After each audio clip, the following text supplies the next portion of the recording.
მომავალი მოდის და ის უფრო სწრაფად მოდის, ვიდრე ადამიანების უმეტესობას წარმოუდგენია. ჩვენ უკვე ძალიან ახლოს ვართ, გადატანითი მნიშვნელობით რო ვთქვათ, კოდის გატეხვასთან. თუ ხელოვნურ ინტელექტსა და რობოტებს დააგვირდებით, ისინი უკვე გვართმევენ ჩვენ სამსახურებს. როდესაც ბიტკოინზე ან როგორც თქვენ ახსენეთ, ციფრულ ოქროზე ფიქრობთ, წარმოვიდგინეთ ეს როგორც პირველი აპლიკაცია, რომელიც იყენებს ამ ახალ მონაცემთა ბაზის არქიტექტურას. გაქვთ კითხვა, რომელსაც საკუთარ თავს არაერთხელ უსვამთ? რა მოვახერხეთ ჩვენთვის გამოყოფილ დროში და როგორ სამყაროს დაუტოვებთ მომავალ თაობებს? მე მჯერა, რომ თითოეული ჩვენგანია გარკვეული მიზეზის გამოა. მე მჯერა, რომ ყველა ადამიანი მნიშვნელოვანია. Brock Piercy ერთ-ერთი ყველაზე ცნობილი კრიპტოვალუტისა და ბლოკჩეინის მეწარმე, ფუტურისტი, ვენჩურული ფილანტროპი და შემოქმედია. Brock Piercy, Tether USDT სტაბილური კრიპტოვალუტის ერთ-ერთი დამფუძნებელია, რომელიც ამჟამად კრიპტობაზრის საკრდენად ითვლება. მან ასევე მნიშვნელოვანი როლი ითამაშა EOS ეკოსისტემის განვითარებაში და ინვესტორისა და მრჩევლის რანგში მონაწილეობდა მრავალი ბლოკჩეინისა და Web3 პროექტის გაშვებაში. ბიზნესის გარდა Brock Piercy აქტიურად არის ჩართული ქველმოქმედებასა და სოციალურად პასუხისმგებლიან ინვესტიციებში. მხარს უჭერს ტექნოლოგიებს, რომლებიც ადამიანების ცხოვრებას უკეთესობისკენ ცვლის. ის აქტიურად არის ჩართული საერთაშორისო ასპარეზზე და მონაწილეობს სხვადასხვა ქვეყანაში გლობალურ ინიციატივებში. 2020 წელს მან დამოუკიდებელი კანდიდატის რანგში ამერიკის შეერთებული შტატების პრეზიდენტობის კანდიდატადაც კი იყარა კენჭი, ციფრული ვალუტებისა და მომავლის ეკონომიკის იდეების პოპულარიზაციით.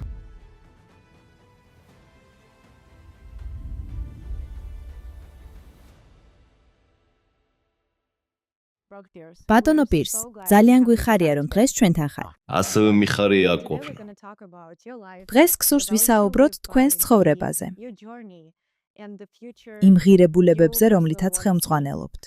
თქვენს გზაზე და მომავალზე, რომლის ნახვაც გსურთ. ჩვენ ძალიან დაინტერესებულები ვართ ამ საკითხის განხილვით და მინდა კითხვით დავიწყო.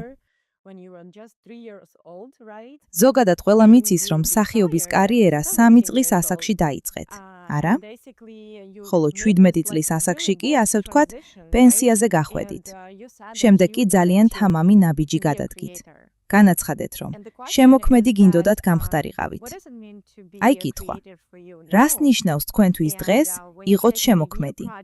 და როდესაც ახალ პროექტს იწყებთ, რა გაძლევთ мотивაციას? Last question first. Everything I do has კარგი, ბოლო კითხვით დავიწყებ. ყველაფერს, რასაც ვაკეთებ, აქვს აზრი, მიზანი და განზრახვა. ან ეს არის ისეთი რამის შექმნა, რაც სამყაროს მომავალი თაობებისთვის უკეთეს ადგილად აქცევს, ან ზოგიერთ შემთხვევაში ეს ერთგვარი სასწავლო გამოცდილებაა ჩვენთვის. ზოგადად რაღაცას კონკრეტულად სწავლის მიზნით ვიწყებ, როგორც მომზადება უფრო დიდი რამისთვის, რომელიც სავარაუდოდ იმავე სფეროში მოხდება. აი ასე ვწყვეთ რა გავაკეთო. რაც შეეხება იმას, თუ რას ნიშნავს შექმნა, არსებითად ეს იმავე კითხვაზე პასუხია. ხედავთ, ვცდილობ არ შემოვიფარგლო რეალობით, როგორც ის ახლა არსებობს. მე მაქვს ნიჭი. ხედავ სამყაროს ისეც, როგორც ის შეიძლება იყოს. ეს არის ის, რაც საშუალებას მაძლევს შევქმნა ის, რაც ჯერ არ არსებობს. კრიპტოვალუტის ადრეულ ეტაპზე თქვენ ერთ-ერთ ყველაზე გავლენიან ფიგურად ითვლებით. თქვენ იყავით ბიტკოინის ერთ-ერთი პირველი ინვესტორი და Bitcoin Foundation-ის მთავარი დამფუძნებელი, რომელმაც არსებითად მთელ ინდუსტრიას საფუძველი ჩაუყარა. თქვენ ასევე იყავით მსოფლიოში ყველაზე ფართოდ გამოყენებული სტაბილური კრიპტოვალუტის, Tether-ის USDT თანადამფუძნებელი და თქვენი კომპანიის Blockchain Capital-ის მეშვეობით ათობით ინოვაციური სტარტაპის დაფინანსებაში დაეხმარეთ. მიუხედავად ამისა, ბევრ ადამიანს ჯერ კიდევ არ ესმის, რა არის ბლოკჩეინი. ძალიან მინდა, რომ ეს მარტივად ახსნათ, რათა ხალხმა ტექნოლოგიები არასაკმარისად არ შეაფასოს. ბოლოს და ბოლოს, ბევრი ადამიანი ბლოკჩეინს კვლავ აღიქვამს მხოლოდ როგორც ციფრულ ოქროს ან ფინანსებს. მაგრამ მათ არ ესმით ის ფაქტი, რომ ეს არის მონაცემთა შენახვისა და დაცვის ფუნდამენტურად ახალი რევოლუციური გზა არა? შეგიძლიათ ჩვენს მაყურებელს უთხრათ, რა არის ბლოკჩეინი და რატომ შეიძლება გახდეს ის ჭეშმარიტების რეესტრი ციფრულ ეპოქაში? რატომ არის ეს ასე მნიშვნელოვანი? ფიქრობ, თქვენს კითხვაში პასუხის უმეტეს ნაწილს უკვე შეეხეთ. არსებითად, ბლოკჩეინი მონაცემთა ბაზაა. განაწილებული მონაცემთა ბაზა. თუ ავიღებთ ბიტკოინს, ან როგორც თქვენ თქვით, ციფრულ ოქროს, ეს უბრალოდ პირველი აპლიკაცია, რომელიც იყენებს ამ ახალ მონაცემთა ბაზის არქიტექტურას. და რადგან ის განაწილებულია, ის წარმოუდგენლად მდგრადი და ძალიან უსაფრთხოა. სინამდვილეში მისი გატეხვა პრაქტიკულად შეუძლებელია. ამ სტრუქტურის მთავარი უპირატესობა ის არის, რომ ის მდგრადი, საიმედო და უცვლელია. ანუ მონაცემების რედაქტირება შეუძლებელია. ჩვეულებრივ ინტერნეტში ყველაფერი აგებულია წაკითხვის წერის პრინციპზე. მაგრამ აქ, როგორც კი რაღაც ჩაიწერება ამ მონაცემთა ბაზაში, ის იქ სამუდამოდ რჩება. მაგალითად, თქვენ ახსენეთ ჭეშმარიტების ერთიანი რეესტრი. ჩვენ ვიცით, რომ ისტორიას როგორც წესი გამარჯვებულები წიწერენ. მაგრამ აქ სხვაგვარადაა. ბლოკჩეინში შეყვანილი ნებისმიერი ინფორმაცია იარსებებს მანამ, სანამ დედამიწაზე ელექტროენერგია და კომპიუტერები იქნება. და მაშინაც კი თუ ელექტროენერგია მოულოდნელად გაითიშება, როგორც კი ქსელი ხელახლა ჩაირთვება, მონაცემები დარჩება. ეს ძალიან საინტერესო ფილოსოფიური პერსპექტივაა იმ სამყაროზე, რომელშიც ჩვენ ცხოვრობთ. ბოლოს და ბოლოს, თუ უკან გავიხედავთ, რამდენად ზუსტია ჩვენი ცოდნა საკუთარი ისტორიის შესახებ. თქვენ უკვე შეეხეთ ინტერნეტს და ბლოკჩეინს, პირველი ინდუსტრიული რევოლუციაც კი უწოდეთ, ხშირად მას გავლენის თვალსაზრისით ხელოვნური ინტელექტის შემდეგ მეორე ადგილზე აყენებდით. ახლა, როდესაც ხელოვნური ინტელექტის ეპოქაში შევდივართ, როგორ ხედავთ ინტერნეტის მომავალს?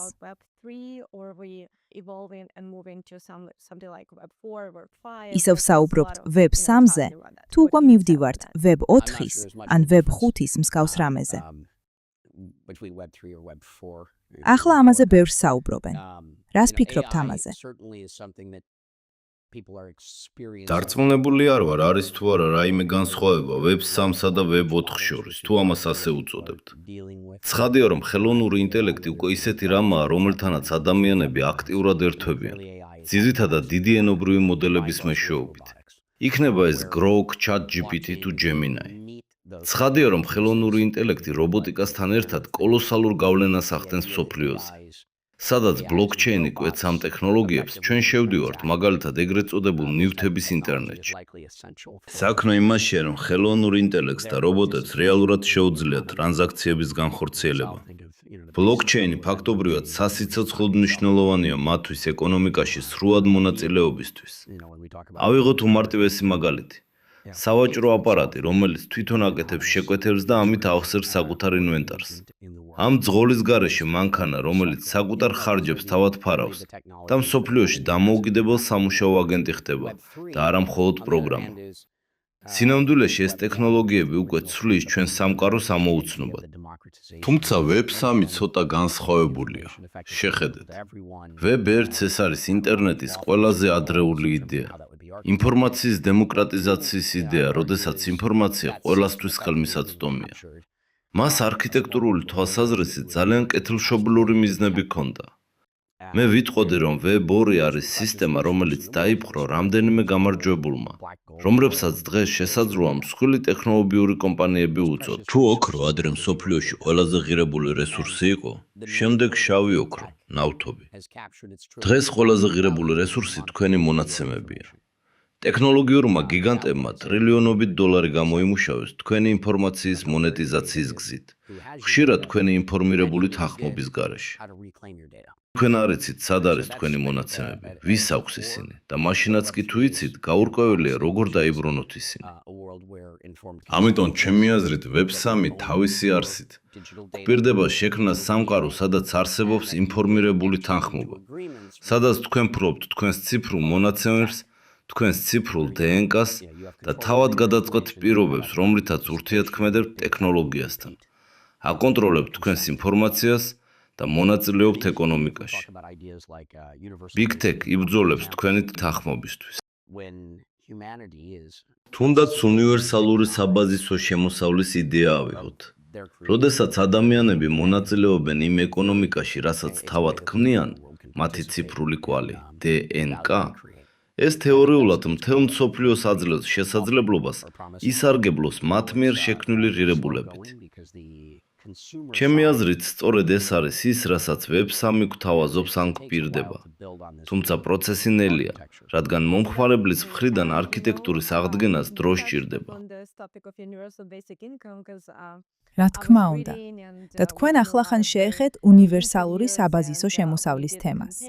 მე წავიკითხე და ვნახე თქვენი მრავალი ინტერვიუ და თქვენ ხშირად საუბრობდით ამაზე თქვენი საარჩევნო კამპანიის დროს. ეს ძალიან საინტერესო აღმოჩნდა. შეგიძლიათ ეს იდეა ცოტა უფრო დეტალურად ახსნათ? სხვათა შორის, ჩვენც მუშაობდით ამ კონცეფციაზე, ამიტომ მაინტერესებს, როგორ წარმოგიდგენიათ ზუსტად უნივერსალური საბაზისო შემოსავლის დანერგვა. კრიპტოვალუტის მეშვეობით თუ სხვა გზით.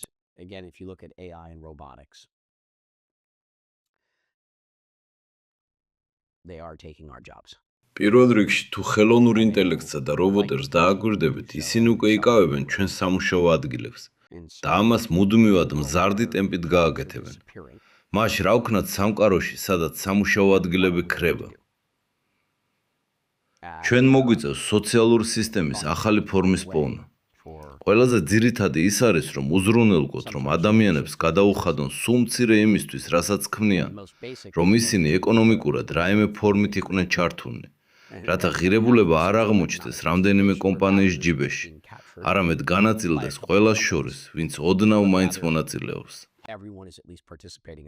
სწორედ აქედან მოდის ეს იდეები.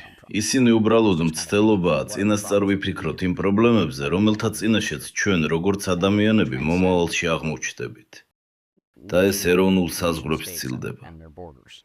დიახ, მე ვსაუბრობ როგორც შტატებში მცხოვრები ამერიკელი. მაგრამ ეს არ არის კონკრეტული ერთი ქვეყნის პრობლემა. ეს არის გლობალური საკითხი. იმან, რაც შეიძლება იმუშაოს ერთ ქვეყანაში, შეიძლება არ იმუშაოს მეორეში, საკუთარი გარემოებების გამო. და ჩვენი, როგორც შემქმნელების საქმეა შევქმნათ სისტემები, რომლებიც გადაჭრის ამ პრობლემებიდან სულ მცირე ნაწილს. სხვათა შორის მეც ვიზიარებ ილონ მასკის თვალსაზრისს. მე არ მეშინია ამ მომავლის. მე მჯერა, რომ ჩვენ შეგვიძლია შევქმნათ ისეთი უხობით სავსე სამყარო, სადაც ყველა ბედნიერი იქნება. თუმცა ამის მისაღწევად სისტემების შექმნისას სწორი განზრახვები და სწორი არქიტექტურა უნდა დავისახოთ. ასე რომ შეიკარით უსაფრთხოების ხვედი. მომავალი მოდის და ის უფრო სწრაფად მოდის, ვიდრე ადამიანების უმეტესობას წარმოუდგენია. მადლობა, რომ წინასწარ ფიქრობთ ამაზე.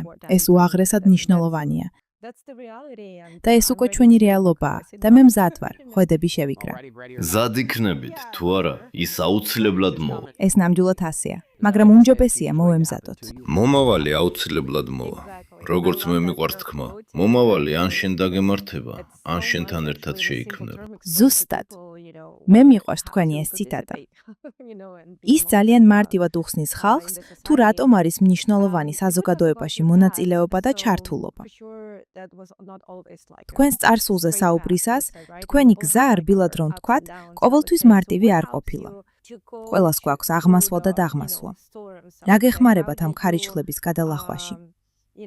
როგორ ახერხებთ შინაგანი დიალოგის დამყარებას, რათა დანაკარგები გაკვეთილებად აქციოთ? რა დაგეხმარათ ყველაზე მეტად? როგორც წესი, ჩვენ უკეთესად სწავლობ დანაკარგებიდან და სირთულეებიდან. მათ უფრო მწვავედ განვიცდით. Your good times you often take for granted. კარგ დროს ხშირად თავისთავად აუცილებელ პირობად აღვიქვამ. The bitterness of it.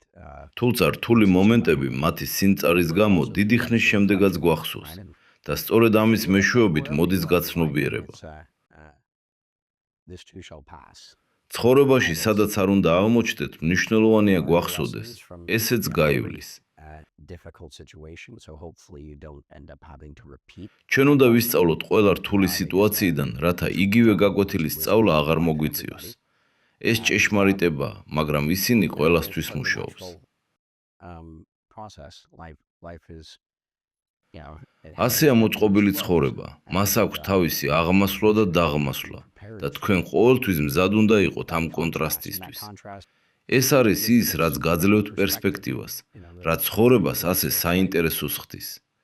ასე რომ თუ ახლა რთულ პერიოდს გადიხართ, ნუ მისცემთ მას უფლებას, რომ გაგტეხოთ. უბრალოდ განაგრძეთ წინსვლა. ესეც გაივლის. დიახ, მნიშვნელოვანია გახსოვდეთ, რომ ეს გაკვეთილია.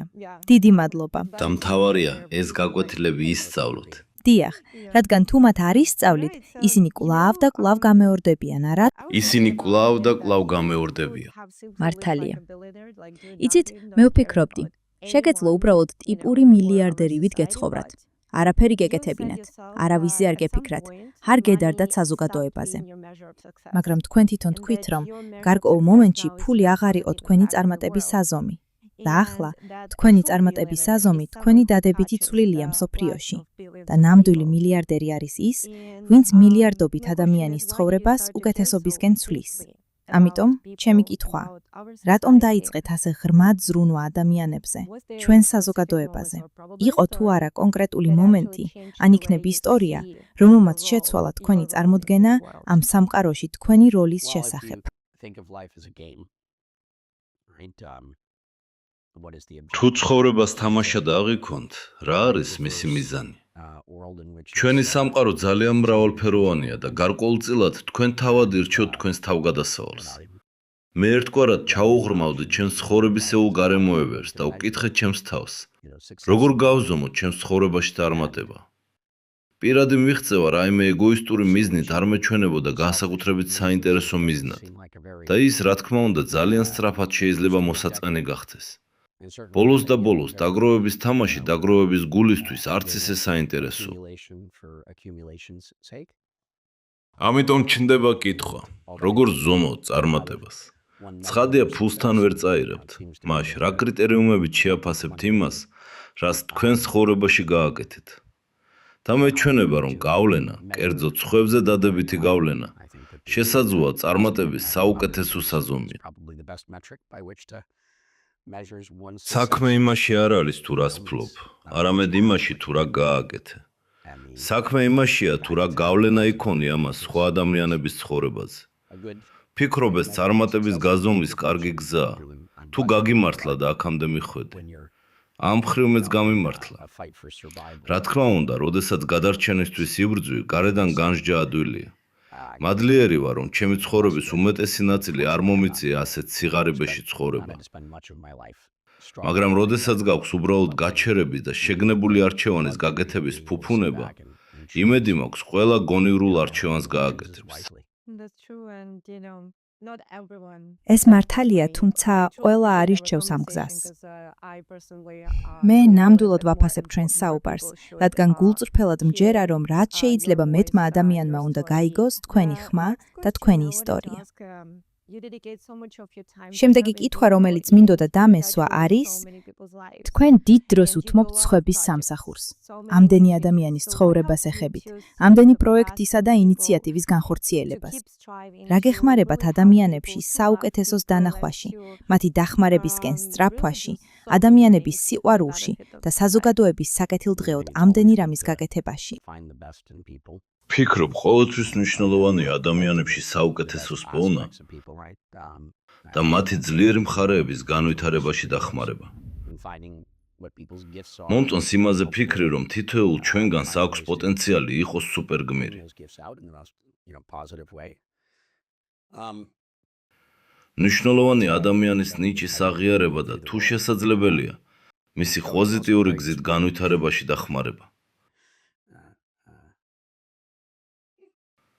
ზოგადად ასე უყურებ სამყაროს. თუმცა რა თქმა უნდა, ამას ზოგჯერ იმედგაცრუება მოაქვს.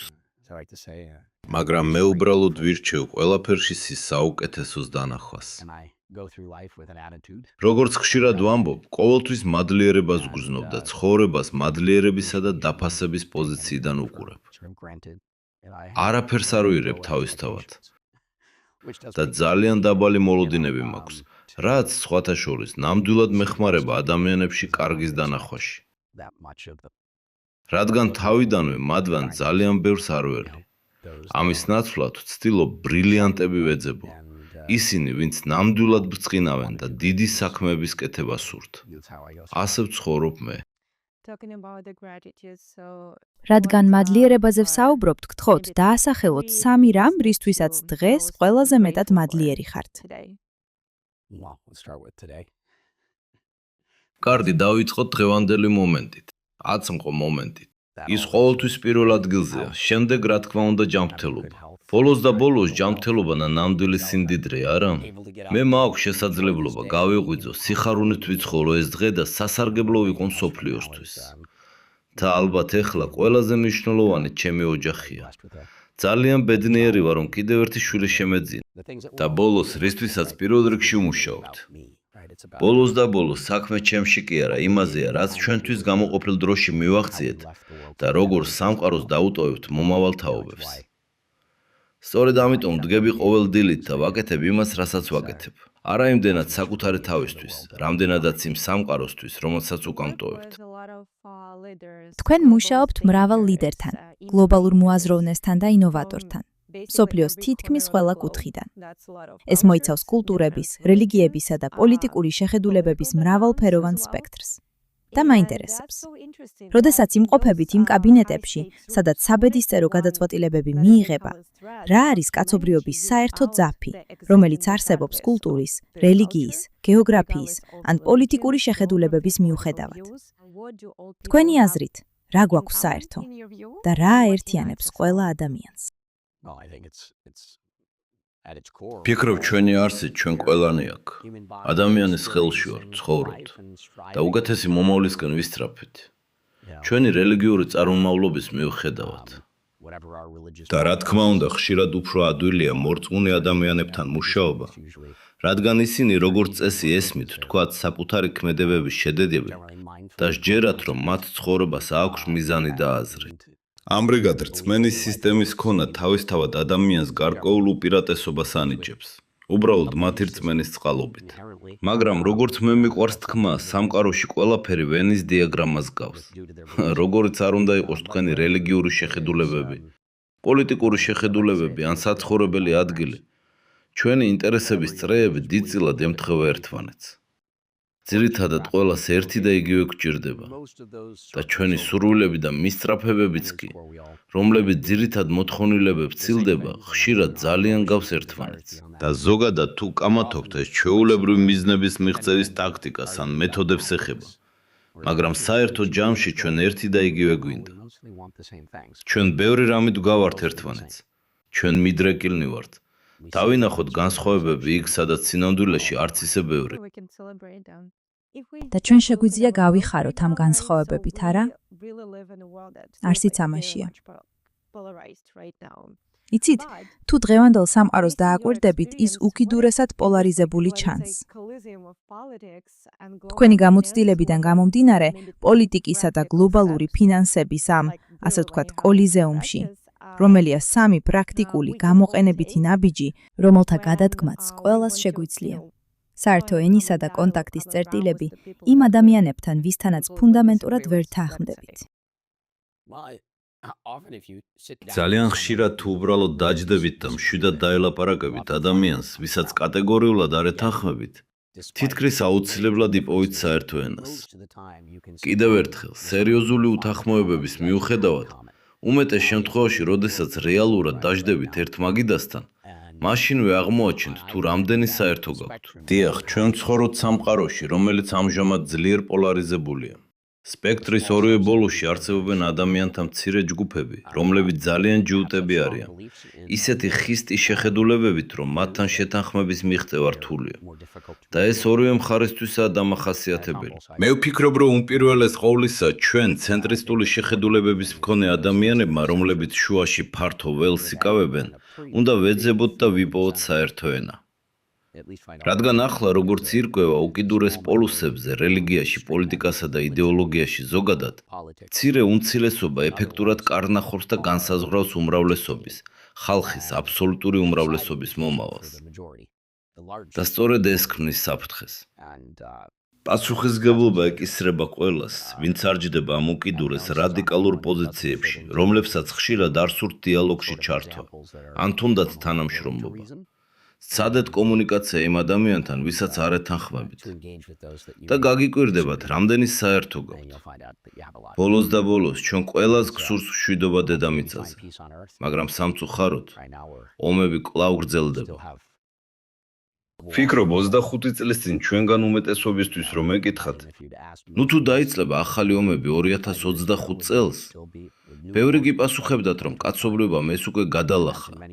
განსაკუთრებით ტექნოლოგიური პროგრესის გათვალისწინებით. მინდა მჯეროდეს, რომ ჩვენ უკვე ახლოს ვართ იმ წერტილთან, სადაც შეგვიძლია ვიპოვოთ გზა დედამიწაზე მშვიდობისკენ. არა მხოლოდ ომების დასრულების თვალსაზრისით, არამედ იცხოვრე შენ და მიეცი სხვებს საშუალება იცხოვრო ფორმატშიც. იმედი მაქვს, რომ ამ გზას ვიპოვით წინსვლისთვის. რადგან პოლარიზაციის მასშტაბები, რომელსაც დღეს მსოფლიოში ვხედავთ, ნამდვილად საშიშია.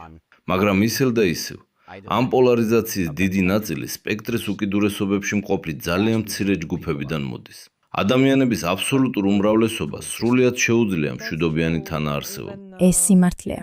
იცით, შეიძლება დავამატო კიდეც, რომ ჩვენ ჩავატარეთ მასშტაბური გამოკითხვა მთელ მსოფლიოში. ჩვენ კითხეთ 180 ქვეყნის მოსახლეობას, თუ როგორ სურთ ცხოვრება და რა გვაერთიანებს ყველას. და იცით, აბსოლუტურად ყველამ თქვა ერთი და იგივე. ჩვენ გვინდა მშვიდობიანად ცხოვრება. ეს წარმოუდგენლად ამომწურავი იყო. ეს დიდი ხნის წინ იყო, მგონი 2017 წელი იყო და გასაოცარი იყო ასეთი შედეგების ნახვა. და ეს რა თქმა უნდა ადასტურებს იმას, რასაც ამბობთ. და ვფიქრობ, აქედან მოდის თქვენი ფრაზა. ჩვენ ან ერთად გავიმარჯვებთ, ან ერთად წავაგებთ. და ნამდვილად დროა, რომ ეს გავაცნობიეროთ, არა? დროა გავიაზროთ, რომ ახლა ისეთ ეტაპზე ვართ, სადაც ყველაფრის ერთად გადაწყვეტა შეგვიძლია. საბოლოო ჯამში ყველანი ერთ ნავში ვართ. დიახ, ზუსტად. ჩვენ ან ერთად წავაგებთ, თუ ვინმე არ შეცდება და ილუზიებში არ არის, რომ მისი თვალსაზრისი ყველა დანარჩენზე იმდენად დომინირებს, რომ ისინი უბრალოდ გაქრებიან. სინამდვილეში კი ერთადერთი გზა თანაარსებობის სწავლაა. ზუსტად. დიახ. ამიტომ გამუდმებით ვლოცულობ, რომ საბოლოოდ მაინც ვიპოვოთ ეს გზა. დიახ. და უღრმესი მადლობა მსოფლიო მშვიდობის ბრძოლისთვის. ბევრი რამ მინახავს თქვენი ქმედებებიდან და თქვენ არა მხოლოდ ცდილობთ, არამედ რეალურად აკეთებთ კიდეც. ვიტყოდი, რომ ეს დღეს უფრო მნიშვნელოვანია, ვიდრე ოდესმე. და კიდევ ერთი კითხვა მაქვს. თქვენ ხშირად საუბრობთ მოხალისეობაზე, როგორც თქვენს ერთ-ერთ ძირითად ღირებულებაზე. როგორ ფიქრობთ? როგორ შეგვიძლია გადავიდეთ საზოგადოებაზე, რომელიც აგებულია თითოეული ადამიანის პირად ცვლილზე და თვითრეალიზაცია იმაში, რაც მოწონს? როგორ შეგვიძლია ამის მიღწევა? კარგი, დაუბრუნდეთ ხელოვნური ინტელექტის, რობოტების და იმ თემას, თუ როგორ იცვლება სამყარო. არსებობს იაპონური ტერმინი, რომელიც განსაკუთრებით მომწონს. იკიგაი. ჩემს გამოსვლებში ხშირად ვიყენებდი იაპონურ ცნებებს. ასე რომ იკიგაი ერთგვარი ვენის დიაგრამაა, იმის გადაკვეთა, თუ რას აკეთებთ კარგად, თქვენი უნარები. რა სჭირდება მსოფლიოს, რით ხართ ნამდვილად გატაცებული. და მეოთხე ელემენტი, რისთვის შეიძლება მიიღოთ ანაზღაურება. დარწმუნებული არ ვარ, რომ ანაზღაურება აუცილებელი ნაწილია, მაგრამ არსის სხვა რამეშია. რაში ხარ კარგი? რა სჭირდება სამყაროს და რა აგარღვთოვანებს ნამდვილად? ამ ყველაფრის გადაკვეთაზეა თქვენი დანიშნულება. თუ რამეში ნამდვილად გამორჩეული გახდები, არ აქვს მნიშვნელობა რაში. მონეტიზაციის თვალსაზრისით სავარაუდოდ კარგად გადაგიხდიან, რადგან ნიჭი გაქვთ. და მაშინაც კი თუ არა, თქვენ მაინც აკეთებთ იმას, რაც ნამდვილად გიყვართ და შემდეგ ის, რასაც აკეთებთ, საერთოდ არ გეჩვენებათ სამუშაოდ. მე მჯერა, რომ თითოეულ ჩვენგანს აქვს ეს და ცხოვრებისეული მოგზაურობის ნაწილი მისი პოვნაა. რადგან შემდეგ ცხოვრება სასიამოვნო ხდება, სავსე მნიშვნელობითა და ვნებით. და ასე შეაქვს ადამიანს თავისი წვლილი. დიახ, მე მჯერა რომ თითოეული ჩვენგანი აქ გარკვეული მიზეზის გამო. მე მჯერა რომ ყველა ადამიანი მნიშვნელოვანია და რომ მნიშვნელოვანია თქვენი მიზნის პოვნა. და იმედი მაქვს რომ სამყარო შეცვლასთან ერთად. იცით, დღეს ბევრი ადამიანი უბრალოდ გადარჩენისთვის მუშაობს, მაგრამ თუ გაგვიმართლებს და ამ მოთხოვნილებას სოფლიოში აღმოვხვრით, მაშინ ადამიანები შეძლებენ იცხოვრონ არა გადარჩენისთვის, არამედ სამუშაოსთვის, საკუთარი წოლილის შესატანად, მონაწილეობისთვის ან მოხალისეობისთვის ამა თუ იმ ფორმით. და როგორც კი ეს არჩევანი გახდება და არა იძულებითი აუცილებლობა, ადამიანი პოულობს იმას, რაც მას უდიდეს კმაყოფილებას ანიჭებს და თავისი ბუნებით ეს გახდება მისი წვლილი საერთო სიკეთისთვის. მე ძალიან მომწონს ეს გეგმა. ის საოცარია და ეს ნამდვილად. მაგრამ ამისთვის მონაწილეობაა საჭირო, გესმით? კიდევ ერთხელ, მომავალი ან დაგვემართება, ან ჩვენთან ერთად შეიქმნება. და მე ულოცულობ, რომ ერთად შევქნათ უკეთესი მომავალი, რომელიც ყველასთვის უკეთესი იქნება. მეც ძალიან მომწონს თქვენი ციტატა. მე არ მინდა რევოლუციის ნახვა, მე მინდა ევოლუციის ნახვა. სრულიად გეთანხმებით, რადგან ჩვენ ნამდვილად გვჭირდება განვითარების გზა. რას გულისხმობთ ევოლუციის იდეაში და არა რევოლუციაში? და თქვენი აზრით, რომელი ნაბიჯები იწვევს ნამდვილად ჩვენი საზოგადოების ასეთ ევოლუციას? ნუ, თუ არ ცხოვრობთ გამოქვაბულში, როგორც ამბობენ, ხედავთ, რომ სამყარო იცვლება და საკმაოდ სწრაფად იცვლება. და ამ ცვლილებების პროცესში ზოგჯერ ძველი სისტემები, ძველი იდეოლოგიები, ძველი მიდგომები უბრალოდ უნდა წავიდნენ. იდეა იმაში მდგომარეობს, რომ ახალმა და ძველმა თუ შესაძლებელია ერთად გაიმარჯვონ, კონფლიქტში ყოფნის ნაცვლად. საქმე ეხება თანაშექმნას, რაც ძველ საშუალებას აძლევს გაიმარჯვოს ახლის გვერდით. შემდეგ ჩვენ არ მოგვიწევს რევოლუციის გავლა, სასტიკი წინააღმდეგობისა და შეჯახების გავლა, რასაც მხოლოდ ქაოსი და ტანჯვა მოაქვს. კითხვა იმაშია, თუ როგორ შეგვიძლია მომავლისკენ გზის გაკვლევა თანამშრომლობით ევოლუციური პროცესით და მინიმუმამდე დავიყვანოთ რე, რადგან რევოლუცია როგორც წესი, ცვლილების ყველაზე მტკივნეული და დამანგრეველი ნაწილია. ამიტომ იმედი მაქვს, რომ ეს პროცესი რაც შეიძლება მეტი ევოლუციისა და რაც შეიძლება ნაკლები რევოლუციის მატარებელი იქნება. თუმცა რა თქმა უნდა, რევოლუცია მაშინ ხდება, როდესაც სხვა გამოსავალი უბრალოდ არ არსებობს. მომავალი მაინც დადგება. ჩვენ ცვლილებების ეპოქაში ვცხოვრობთ. მე უბრალოდ მირჩევნია ყველაზე მშვიდობიანი გზის ძიება. მიუხედავად იმისა, რომ ცვლილება არასდროს არის მარტივი, ის ინდივიდუალურ დონეზე ხდება, მაგრამ ასევე ხდება საზოგადოებრივ დონეზე. და ამ პროცესის უზარმაზარი ნაწილი ცვლილებების მიღების უნარია. ადამიანის ბუნებაა გვეშინოდეს იმის, რაც არ გვესმის. ჩვენ ასევე მიდრეკილნი ვართ ჩავეჭიდოთ ნაცნობ სტატუს-კვოს.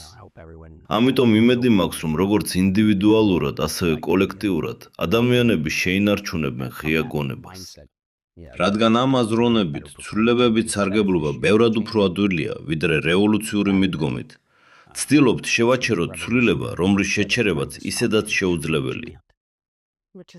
იმიტომ რომ ეს შეუძლებელია. ზუსტად. როგორ აღწერდით? მოკლედ, ან სხვა ნებისმიერი ფორმით, რომელიც თქვენთვის უფრო მოსახერხებელია, როგორ ხედავთ მომავალს, რომლის ნახვაც ყველას გვინდა? ისევ და ისევ, ყველაფერი ჩვენი მიზნების მასშტაბზეა დამოკიდებული. ჩვენ უკვე განვიხილეთ მათგან ყველაზე მაღალი, მშვიდობა დედამიწაზე და ტანჯვის მინიმიზაცია. მაკროდონეზე შეგვიძლია მას 64 დედამიწაზე უწოდოთ. მოდით ამაზე გავაგრძელოთ. შემდეგ კითხვა ასეთია. რამდენად ახლოს შეგვიძლია მივიდეთ ამ 64-სთან დედამიწაზე? დაუბრუნდეთ ილონ მასკს და პლანეტად შორის მომავალს. შეგვიძლია თუ არა ასეთი სამყაროს აშენება? სამყარო, რომელიც გააცნობიერებს, რაზეც ვსაუბრობდით. სამყარო ომების გარეშე და სადაც ადამიანებს არ უწევთ შრომა უბრალოდ გადარჩენისთვის. შევძლებთ თუ არა შიმშილის დასრულებას? შეგვიძლია თუ არა დაავადებების განკურნება? დღეს ყველა ამ გამოწვევის გათვალისწინებით ჩვენ უკვე ძალიან ახლოს ვართ, ფიგურალურად რომ ვთქვათ, თითოეული მათგანის გადაჭრის კოდის გაშიფრასთან. და მე ნამდვილად იმედი მაქვს, რომ ეხლა ჩვენ შევძლებთ ამ გზის იუველირული სიზუსტით გავლას. ბოლოს და ბოლოს ეს დამოკიდებულია იმაზე, თუ როგორ უყურებთ სამყაროს. ერთი მხრივ ეხლა შეიძლება საკმაოდ საშიში იყოს. ზოგჯერ ისეთი შეგრძნება გაქვს, თითქოს ყველაფერი უფსკრულისკენ მიემართება. მაგრამ მეორე მხრივ, დედამიწაზე ცხოვრება არასდროს ყოფილა უკეთესი. არასდროს გვიცხოვრია ისე კარგად, როგორც ეხლა. ეს უკეთესია ვიდრე ოდესმე. ამიტომ იმედი მაქვს, რომ გავაგრძელებთ გონიურულად და სწორი მიმართულებით მოძრაობას. და რაც მთავარია, ამას თავად დავინახავთ. ეს უკვე ეხლა ხდება. არა სადღაც ასობით წლის შემდეგ. ეს უკვე ხდება. და ეს ძალიან საინტერესოა. ეს პირდაპირ ახლა ხდება. და ეს მართლაც საოცარი დროა. გაქვთ კითხვა, რომელსაც საკუთარ თავს არაერთხელ უსვამთ? დიდი ხანია ყველანაირ საკითხს ვიკვლევ. ნაწილობრივ, ცდილობდი გამერკვია. შეიძლება თუ არა რამის შეცვლა. შესაძლებელია თუ არა იმ ადამიანების დახმარება, რომლებიც იცით, მე დიდი დრო დაუთმე იმ ადამიანებთან ურთიერთობას, რომლებსაც ყველაზე რთული პერიოდი ჰქონდათ. და ვცდილობდი გამეგო, შესაძლებელია თუ არა მათი დახმარება ამ, თქვათ, ტანჯვის მდგომარეობიდან გამოსვლაში. სამწუხაროდ, ამ ცხოვრებისეული გაკვეთილებიდან ბევრი წარუმატებელი ექსპერიმენტი აღმოჩნდა, მაგრამ ეს არ ნიშნავს, რომ იმედი არ არსებობს. მინდა დავიჯერო, რომ ეს გამოსყიდვის ისტორიაა და რომ იმედი ყოველთვის არსებობს. ყველაფერს თავისი დრო აქვს. რატომ უწოდებთ მათ წარუმატებლობის ისტორიებს? ოხ, კარგი. რადგან ზოგჯერ, როდესაც ადამიანებს ვეხმარებოდი, მათ დიდ ტკივილს ვაყენებდი. და ხანდახან, როგორც ამბობენ, საწყის წერტილში დაბრუნება მიწერდა. ბევრი მნიშვნელოვანი წარმატება მქონდა, მაგრამ ასევე იყო მთელი რიგი რთული გაკვეთილებიც. დადებითი შედეგების შემჩნევა უფრო ადვილია, მაგრამ მე ბუნებით მკვლევარი ვარ. არა მხოლოდ შემოქმედი, არამედ მკვლევარი, რომელიც მუდმივად უღრმავდება საგნებს სიღრმეებში, მათ შორის თავად ადამიანურ ბუნებას, მის არსს. ჩვენი რეალობა ჩვენივე თავის ანარეკლია. ყველა ჩვენგან ეს ერთად ანარეკლია. თუ გსურთ სამყაროს შეცვლა, დაიწყეთ საკუთარი თავით, ასე არ არა? იყავით ის ცვლილება, რომლის დანახვაც გსურთ სამყაროში. ამიტომ მე მუდმივად სოციალურად ვიკვლევ საზოგადოების ყველა ასპექტს. ვცდილობ გავიგო, როგორ მოვახდინო უდიდესი გავლენა. ბატონო პირს, თუ გექნებოდათ შესაძლებლობა ერთდროულად მიმართოთ ყველას, რას ეტყოდით მათ? რა არის ყველაზე მნიშვნელოვანი გზავნილი, რომელიც უნდა დაიმახსოვრონ? ფიქრობ, როგორც თქვენ თქვით, ჩვენ ყველანი ერთმანეთის მასწავლებლები ვართ, არა? ჩვენ ხელმძღვანელობთ, ან ერთმანეთს ვაჩვენებთ, როგორ ვიცხოვროთ მაგალითით. და რაც მთავარია, ყველა ადამიანი მნიშვნელოვანია. ჩვენ ყველანი აქ რაღაც მიზეზით ვართ და თქვენი მადლიერება ცხოვრებისა და მოქმედების სასიცოცხლო საფუძველია. ეს არის მთავარი. საბოლოო ჯამში ჩვენ ყველანი ერთ ნავში ვართ. თქვენ ცხოვრებას მნიშვნელობა აქვს. თქვენ ცხოვრებას აზრი აქვს. იპოვეთ თქვენი მიზანი და იყავით ის ცვლილება, რომლის ნახვაც გსურთ სამყაროში. მომავალი ან თქვენ დაგემართებათ, ან თქვენთან ერთად შეიქმნება. და თუ ყველას გსურთ შევქმნათ, ასე ვთქვათ, 64 დედამიწაზე, მაშინ დედამიწაზე 64 გვექნება. ეს არის გზა. ზოგჯერ ადამიანებისთვის მისი დანახვა რთულია, მაგრამ თუ გაურკვეველია ვისთვის, მაშინ სულ მცირე ბავშვების გულისთვის, მომავალი თაობების გულისთვის. მაშინაც კი როცა რთულ პერიოდს გადიხართ, ნებისმიერ მომენტში, რაც არ უნდა ხდებოდეს თქვენ ცხოვრებაში, იცოდეთ, რომ ესეც გაივლის, რაც არ უნდა მტკივნეული, ანუ სამართლო ჩანდეს.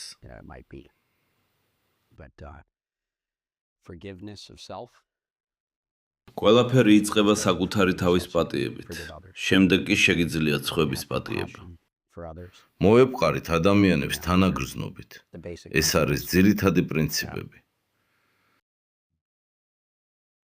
სიყვარული პასუხია. სიყვარული ყველაფრის გასაღებია. ძალიან დიდი მადლობა. გულწრფელად ვაფასებთ თქვენს დროს. გისურვებთ ყოველივე საუკეთესოს და მადლობას გიხდით, რომ ასეთი მაგალითი ხართ ადამიანებისთვის და მთელი კაცობრიობისთვის. თქვენც მადლობა.